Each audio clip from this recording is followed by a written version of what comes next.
South Stack Lighthouse. South Stack Lighthouse earned itself a place in two books, Haunted Britain and South Stack, Anglesea's famous lighthouse, thanks to its spectral resident lighthouse keeper, Jack Jones. According to South Stack author Ian Jones, the lighthouse was a merry place, right up until the night of October 25, 1853, when one of the worst storms ever hit the coastline, where South Stack is situated.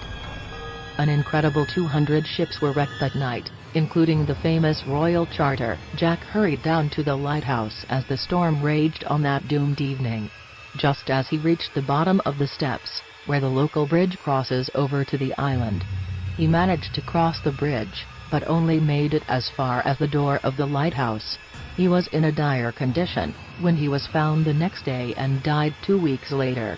Over 100 years later, his ghost is often heard knocking on the door of the lighthouse, in the dead of the night, or frantically rapping at the windows, trying to get inside. After paying the lighthouse a visit, Ian Jones described the racket as astonishing. The TV show Most Haunted journeyed to the lighthouse, and got a little more than even they bargained for when an object resembling a tiny horseshoe was flung at then-host Yvette Fielding as she walked toward an outbuilding on the island. When Dave Stack visited the island, he was skeptical at first but became a believer when he spotted someone staring at him through a window. Chasing after the figure yielded no answers, as it flung itself over the cliff and disappeared into the sea.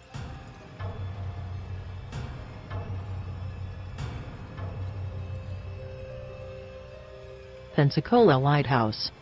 The Pensacola Lighthouse stands on a tropical beach with a breathtaking view, but its history includes a sinister story. Michaela P. Nalber married the man of her dreams, Jeremiah Ingraham, and merrily moved into the lighthouse. Not long after it was completed in 1826, theirs seemed like a wonderful union, but strangely, the couple's marriage turned sour almost overnight.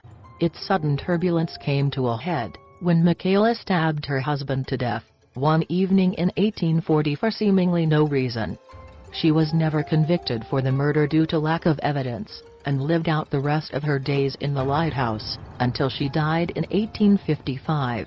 Even in the afterlife, it seems that Michaela's violent streak lives on. Visitors have reported objects being thrown at them while they walked through the living area, where Michaela and her unlucky husband stayed, and large blood stains were still visible on the floor. Before the lighthouse was renovated, a local resident stated that he had once tried to wash the blood off, but it would just reappear time and time again. Chillingly, some visitors have heard breathing behind them, and sensed a presence following them while taking the staircase to the lighthouse tower.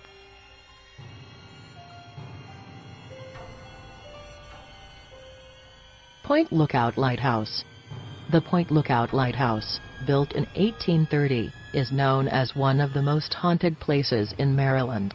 For more than 130 years, the lighthouse served the surrounding community and ships until it was decommissioned in 1981, after which several reports of supernatural activity began popping up. In response to these reports, parapsychologist Dr. Hans Holzer and a team of other experts descended on the Point Lookout Lighthouse, and managed to record 24 different voices during their investigation. The voices can be heard singing, talking, and even swearing. A voice saying "fire if they get too close to you" can be clearly heard in their recordings, thought to be related to the Confederate soldiers that were held prisoner on the island. Holzer also believed that he captured the voice of the first lighthouse keeper at Point Lookout, and Davis, who fondly spoke of "my home somewhere on the staircase." A sighting of Ann Davis dressed in a white top and blue skirt was also reported. When a stinking smell emanated from the room inside the lighthouse, Holzer was convinced that it was the spirits of tormented souls who couldn't leave. Soon after he uttered this statement, the horrible smell dissipated.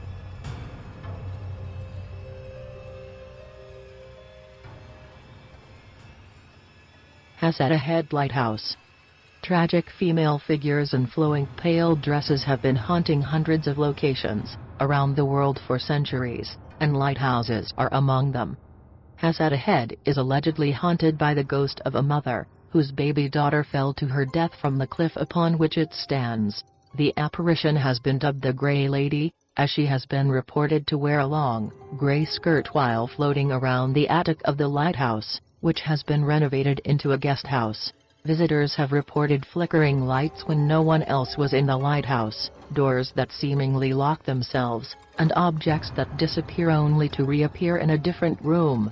A worker who was tasked with replacing a broken window in the attic received the fright of his life when he saw the Grey Lady just floating around while he was working.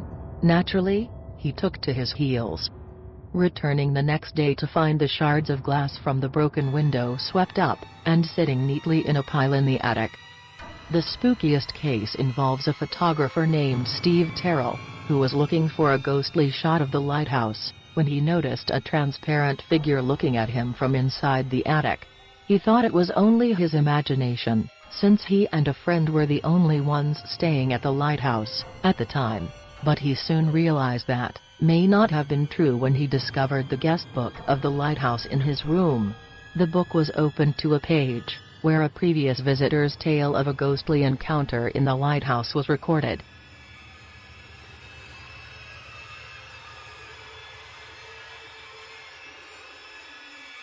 New London Ledge Lighthouse.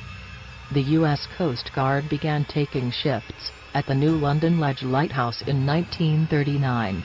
Not long after, spooky things started happening there. Legend has it that a lighthouse keeper by the name of Ernie jumped from the roof of the lighthouse to the ocean below, where his body never resurfaced. Many people don't believe that he killed himself, but the official story is that he cut his own throat with a fishing knife. But Ernie allegedly refused to leave the lighthouse. His spirit frightened and annoyed the crew from the Coast Guard by making loud knocking sounds at night, pulling the bedding off of them while they were sleeping, and turning the television set on and off. Some of the keepers didn't even wait until daylight to get away from the lighthouse, calling the mainland and asking to be fetched from the place immediately. After the lighthouse was automated in 1987, several reports filtered in from boat crews that a figure at the lighthouse had signaled to them or tried to lure them to the dock. However, whenever these reports were investigated, not a living soul was found in the lighthouse.